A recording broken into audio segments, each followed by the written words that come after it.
Lucas capítulo 19, versículo 1 al 9. Si lo encuentra, por favor, me hace una señal de que ya está ahí. Y me va a esperar porque yo todavía no lo tengo.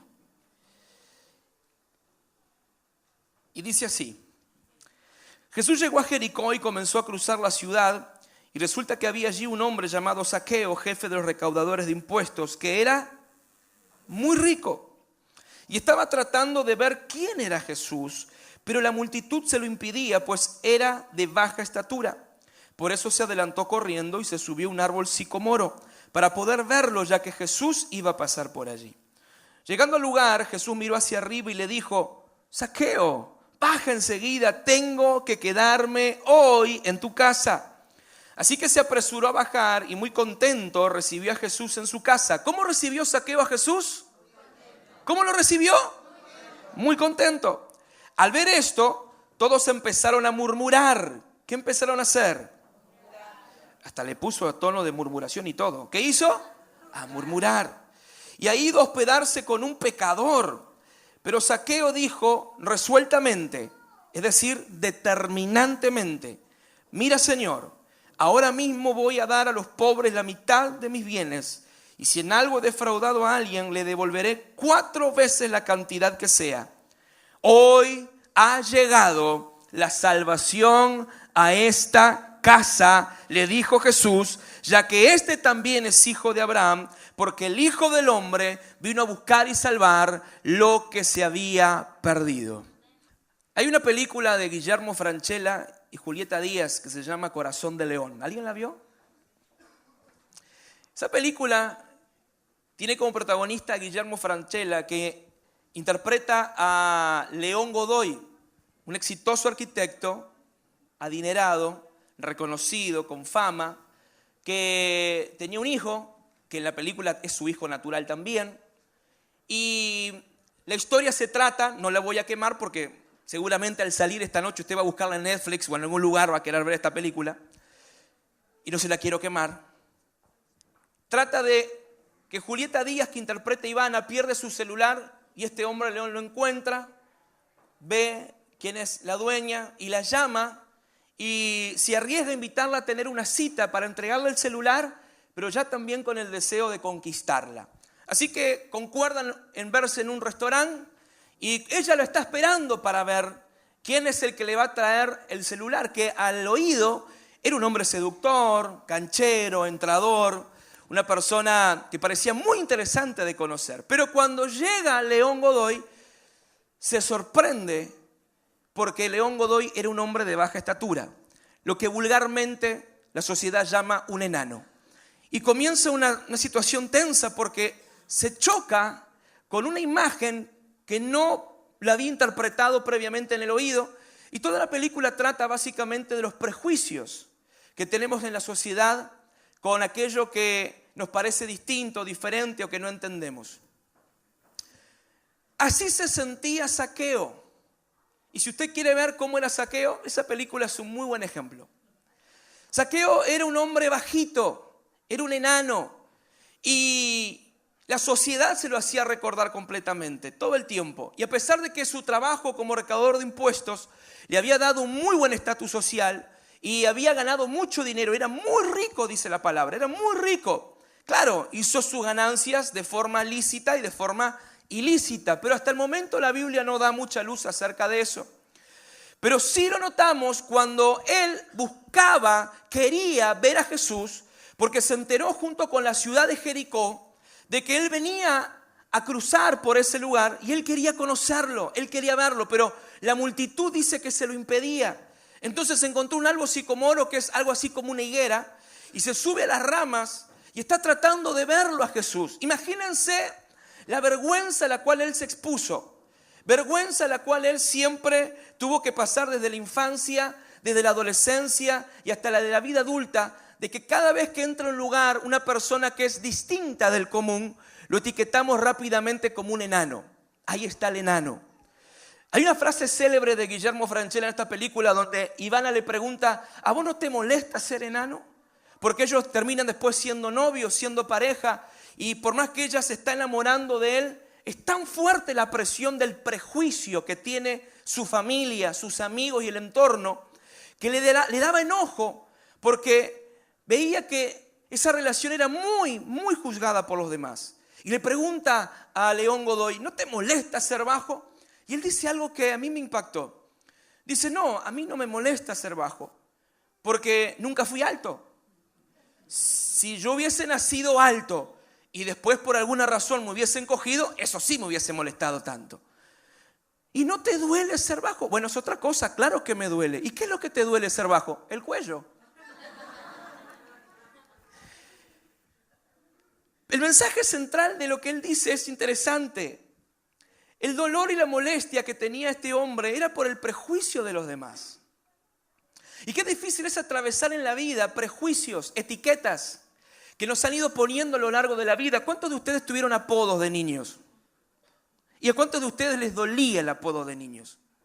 Claro que sí, todo apodo despectivo, gordo, flaco, flauta, lombriz, dumbo, picaporte de puerta, cosa, nos duele, petizo, enano, ¿verdad que sí? Y hay algunos que duelen mucho más, que son más groseros. Esos prejuicios, esas etiquetas que nos van poniendo a lo largo de la vida duelen. ¿Cómo nos pasa a nosotros con la iglesia? El mundo tiene un prejuicio con la iglesia. Los que no conocen la iglesia verdadera del Señor tienen prejuicios porque uno se va ganando a veces el prejuicio sin quererlo. ¿Cuántos de nosotros tenemos que cargar a veces el testimonio del apellido de nuestra familia? ¿Cuántas veces nosotros cargamos con las deudas pendientes de nuestros padres? Es muy común, sobre todo en nuestra sociedad, que a los hijos les transmitimos la rabia, le transmitimos la bronca, le transmitimos el enojo contra un tío, contra una tía, contra un abuelo o una abuela, por asuntos que nosotros tuvimos, discusiones, peleas, pero cometemos el grave error en la familia de inducirles, de heredarles un prejuicio, un preconcepto armado de un familiar, cuanto más con la gente en el mundo, en la sociedad. Usted cuando ve a un inspector de tránsito, enseguida hay un prejuicio que se le levanta, ¿sí o no? Y si usted ve a un recaudador de impuestos, alguien de la DGI, enseguida se le levanta un prejuicio. Y tenemos prejuicios de todos, pero con la iglesia como ninguno. La iglesia se ha ganado el prejuicio de que somos unos bochincheros escandalosos, unos ladrones, unos mentirosos, unos engañadores, unos estafadores. Eso es lo que la mayoría en el mundo cree de la iglesia. Y no ha sido nuestra responsabilidad, sino el mal testimonio de otros. Y la iglesia a lo largo de ese prejuicio tiene dos cosas que puede hacer. O se enoja, o se duele, o se libera y da un testimonio diferente. Yo he decidido romper la fortaleza y el argumento de lo que los que no nos conocen como iglesia vean lo que es una iglesia de verdad. La gente no va a la iglesia a los templos. La iglesia no va a los edificios que tienen un cartel que diga iglesia, porque ya hay un preconcepto.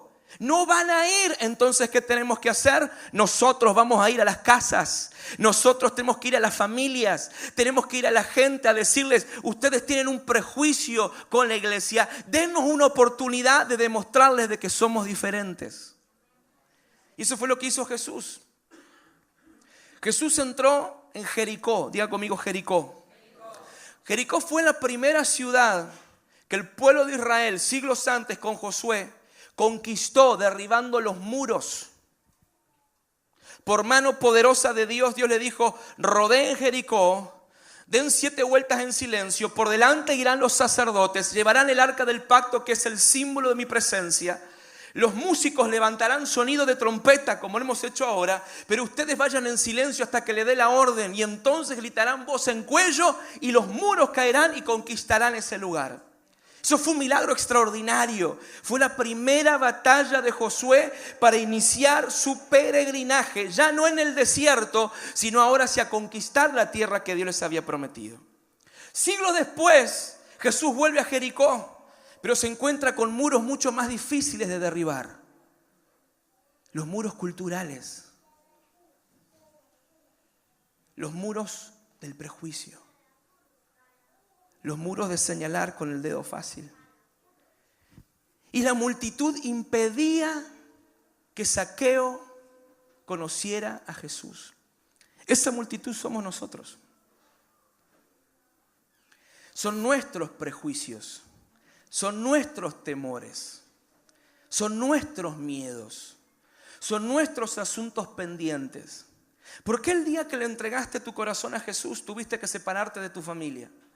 ¿Por qué el día que recibiste a Jesús en tu corazón alguien te metió el chip de que ahora los que no aceptan a Jesús son mundanos, van al infierno, están siendo usados por el diablo y tenés que separarte de ellos? ¿Por qué? ¿Quién nos enseñó eso?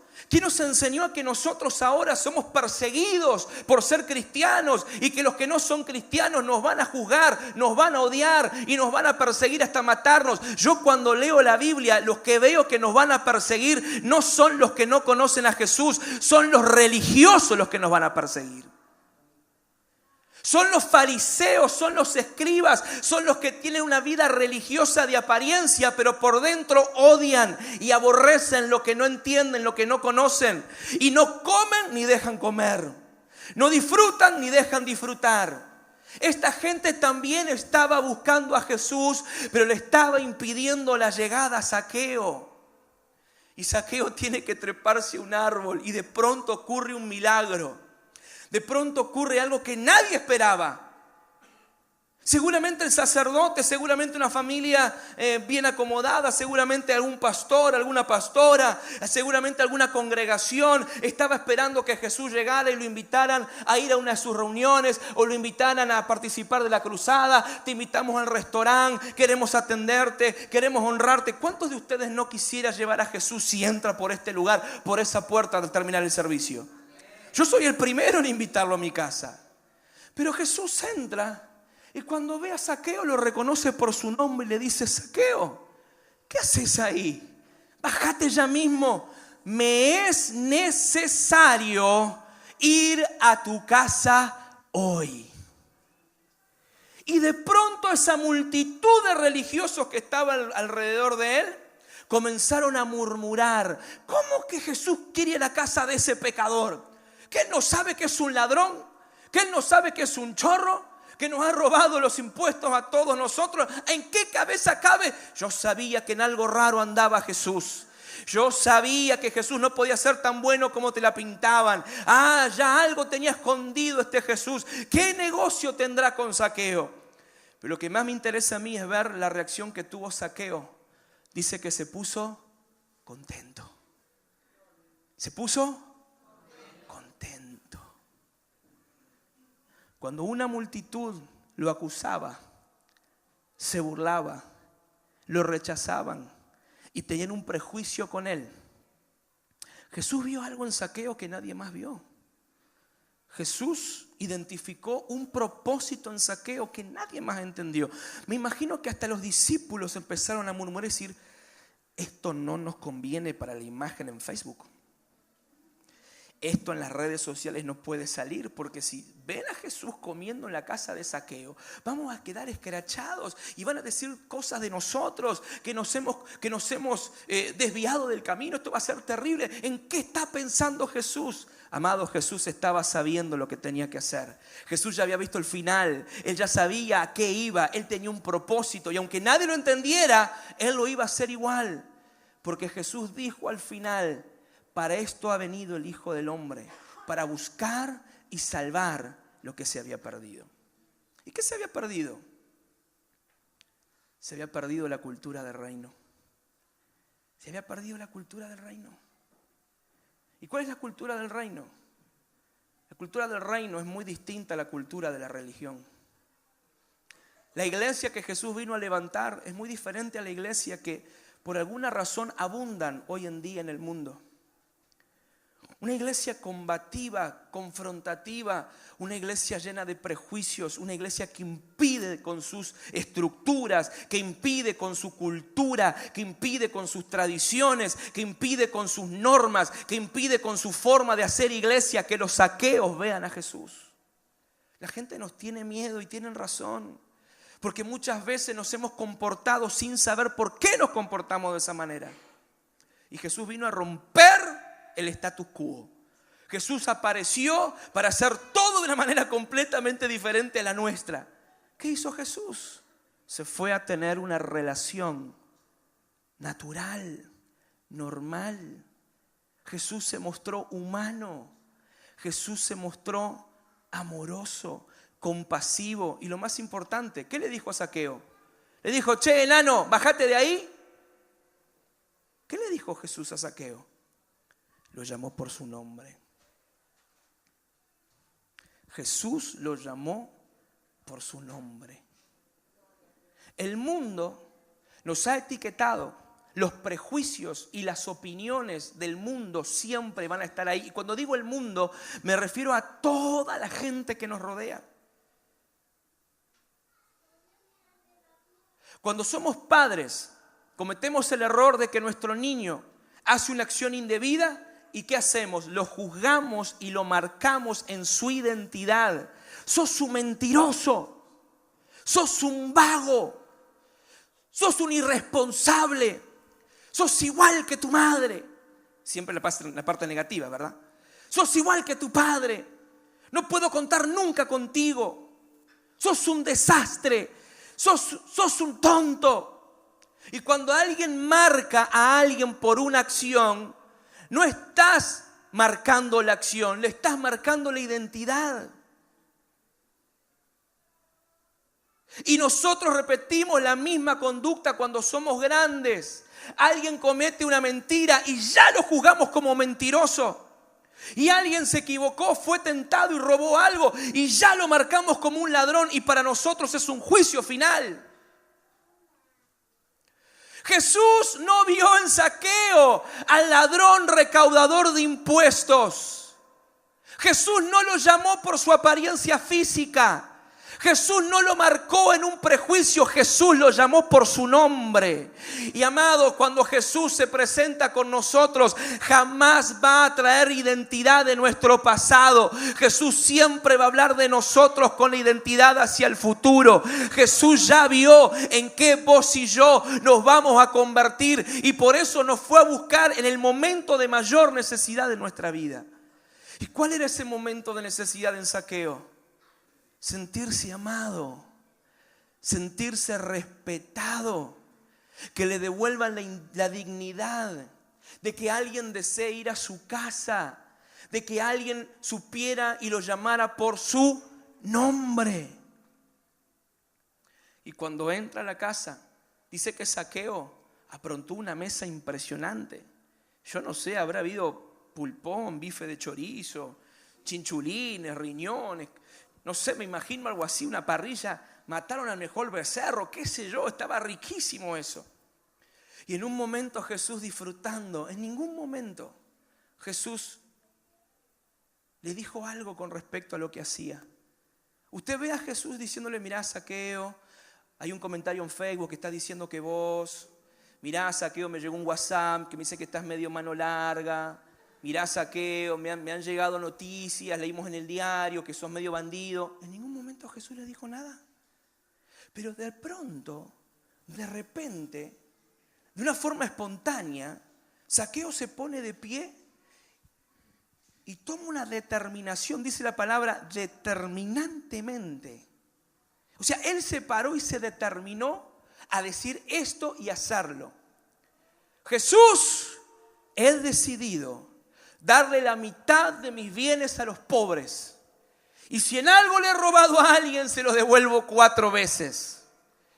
¿De dónde salió esa convicción de pecado? ¿De dónde salió esa respuesta de arrepentimiento de Zaqueo? ¿En qué momento él tuvo una transformación de su conducta? ¿Cuando Jesús lo condenó? ¿Cuando Jesús lo confrontó con el pecado? Cuando Jesús le dijo, estos son tus errores, estas son tus desgracias, esto es lo que me dicen de ti, mirá que están hablando mal de vos, mirá que nadie te quiere, mirá Zaqueo que sos un desastre, mirá Zaqueo que sos un malandra. No, la transformación vino cuando Jesús entró a su casa y lo bendijo. Y cuando todo el mundo antes de esta gran ofrenda que dio Zaqueo murmuraban contra Jesús, Cuando se enteraron que éste le devolvía 4 veces lo que había robado, toda la ciudad se convirtió al Señor. Levantaban la mano de a uno: yo Señor, yo Señor. ¿Y saben qué dijo Abraham? ¿Qué dijo Jesús acerca de Zaqueo? La salvación ha llegado a esta casa, porque Zaqueo también es hijo de Abraham.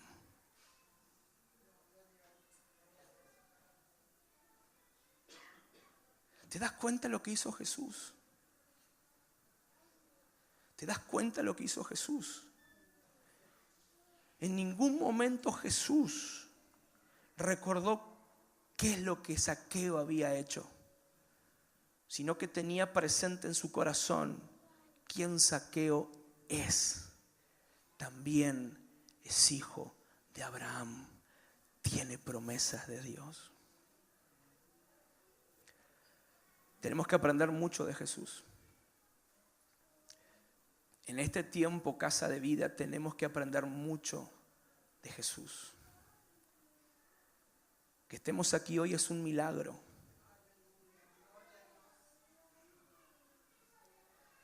Solo Dios, mi esposa y yo sabemos lo que tuvimos que batallar para llegar aquí. Pero a estos espacios Dios nos quiere traer. Porque por alguna razón, personas que han venido a trabajar aquí nos van a escuchar, pero también nos van a ver. Y tenemos que demostrar que somos una iglesia diferente, que somos la iglesia de Jesús, no la iglesia de una denominación, la iglesia de Jesús. Y tu familia que no conoce al Señor, tu familia que no conoce a Dios, aún las personas con las cuales has tenido serios problemas, has tenido serias dificultades, pueden marcarte con dolor, pero nosotros tenemos que ser como Jesús. Dejemos de prejuzgar a los demás. Levantemos las etiquetas sobre personas. No juzguemos a las personas por lo que hacen o por lo que aparentan. Bendito sea el Señor, que tú me veas mañana almorzando o cenando con la gente que nadie quiere cenar y con la que nadie quiere comer. Porque yo le he dicho al Señor: Señor, yo iré a buscar, iré a salvar lo que se había perdido. Y Casa de Vida Iglesia ha nacido para ir a buscar y salvar lo que se había perdido. No solamente se perdió la humanidad, se perdieron estos valores. Seamos como Jesús. Hablemosles a nuestra familia por lo que son en las promesas de Dios. No juzguemos sus acciones. No marques a tu esposo, no marques a tu esposa, no marques a tus hijos con palabras que lo puedan herir para toda su vida. No limites el potencial que ellos tienen por un error. Aunque sean 10 errores, ¿qué más da? Somos humanos, nos equivocamos y tenemos el derecho a fracasar. Alguien me preguntó: pastor, ¿no te da miedo hacer todo lo que estás haciendo? Yo le he dicho que no, por 2 razones. Número 1, porque Dios está conmigo. Y número 2, porque no soy infalible. He aprendido que el fracaso es un proceso natural que tengo que aceptar como parte del aprendizaje para llegar al éxito. Y si yo puedo darme ese derecho de decir: yo puedo fallar y yo puedo fracasar porque estoy aprendiendo a ser más como Jesús, ¿cómo no voy a tener la misma misericordia contigo, o con mi esposa, o con mis amigos, o aún con mis enemigos? El Señor viene pronto por una iglesia saludable, por una iglesia que se ha quitado los vestidos de religiosidad, que se ha quitado los prejuicios, que se ha quitado los estigmas, que se ha quitado el dedo fácil para juzgar, que se ha quitado los ojos de condenación y la lengua de murmuración. Dios está viniendo por una iglesia que sea como Jesús, que sea como Jesús. Yo le pido al cielo, le pido al Dios Todopoderoso al cual servimos, que a partir de este nuevo comienzo entiendas que esta iglesia no es para los creyentes. Esta iglesia no está pensada para ti que ya lo conoces. Esta iglesia no está para que te sientas cómodo tú, que tienes años de creyente. Esta iglesia no está pensada para los cristianos que han engordado por años escuchando palabra y escuchándose todos los discos de todos los artistas cristianos, de los que se conocen todos los salmos, pero han tenido tanto temor y prejuicio por predicarle de Jesús a otros, que mientras que la iglesia siga engordando hacia adentro, la gente que muere sin Jesús se va al infierno. Esta iglesia está pensada para los no creyentes. Esta iglesia está pensada para gente que jamás entraría a un lugar donde tiene el cartel de iglesia, pero adentro no está Dios. El mundo está contento, esperando que Jesús llegue y les diga: quiero entrar a tu casa a comer hoy. Zaqueo recibió paz ese día. Y yo estoy convencido de que Casa de Vida Iglesia es un lugar para darle nuevos comienzos a muchos Zaqueos. A muchos Zaqueos. Y vamos a ver en los próximos años miles llegar a los pies del Señor Jesucristo. En todas las semanas. Porque se va a propagar la fama de esta casa. La fama de esta casa va a ser la siguiente: esta no es una iglesia común. Esta no es una iglesia del montón. Esta no es una iglesia típica. La gente va a querer venir corriendo a esta iglesia. ¿Quiénes? Todos. Todos. Y no voy a poner etiquetas. No espere que diga quiénes. Todos. Todos. Los que nunca entrarían a una reunión de iglesia van a querer venir a nosotros. ¿Por qué? Porque saben que Jesús está acá. Van a verlo en vos, van a verlo en mí. Esta gente es diferente. Esta gente no es común. Esta gente parece común, pero hace cosas extraordinarias. Esta gente le cree a Dios de una manera que nadie le cree. Esta gente está dispuesta a dejar su comodidad por abrazar lo que Jesús ama. Está dispuesta a sacrificarse por hacer lo que Jesús se sacrifica. Eso es Casa de Vida Iglesia. Un lugar de nuevos comienzos.